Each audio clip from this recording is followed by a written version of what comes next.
Good afternoon, friends. The Lord has put something on my heart that I believe many of us need to hear.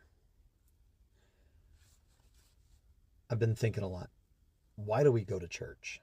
And more importantly, who do we go for? It's easy to think we go to church to feel good, to hear uplifting music, or enjoy the community. Some churches feel like concerts, others sing old hymns, some have all the latest tech, others don't even have running water. But is that really the point? No. First and always, we go to church for God, to obey Him, to revere Him, and to worship Him.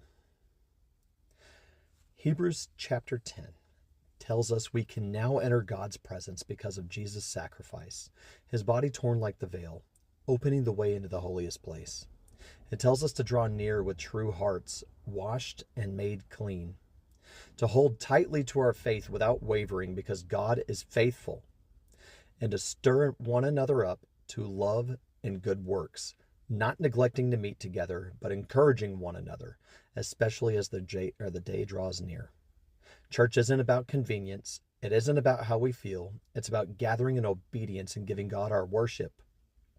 Psalm 95 calls us to shout joyfully to the Lord, to come to Him with thanksgiving and to bow down before our Maker. It reminds us that He is the great God, the King above all.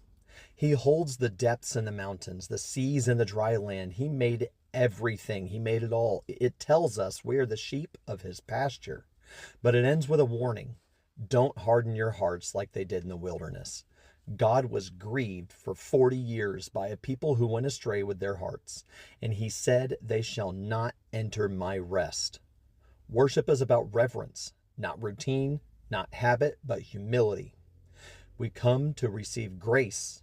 In John chapter 6, Jesus says, "Unless you eat the flesh of the Son of Man and drink His blood, you have no life in you." He wasn't speaking metaphorically. He was preparing His disciples for what would take place at the Last Supper in Matthew 26, where He broke the bread and said, "This is my body," and lifted the cup saying, "This is my blood of the new covenant." These are not just symbols. They are sacred. They are holy. And Jesus told the Samaritan woman, "The hour is coming and is now here, when true worshipers will worship the Father in spirit and in truth. For the Father is seeking such to worship Him. God is spirit, and those who worship Him must worship in spirit and truth. God isn't looking for a show. He's looking for sincerity. He's looking for hearts that are real.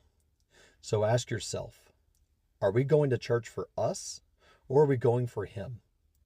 Church isn't about entertainment. It's not about our preferences. It's about aligning our hearts with the truth of who God is and loving Him with all our heart, soul, mind, and strength.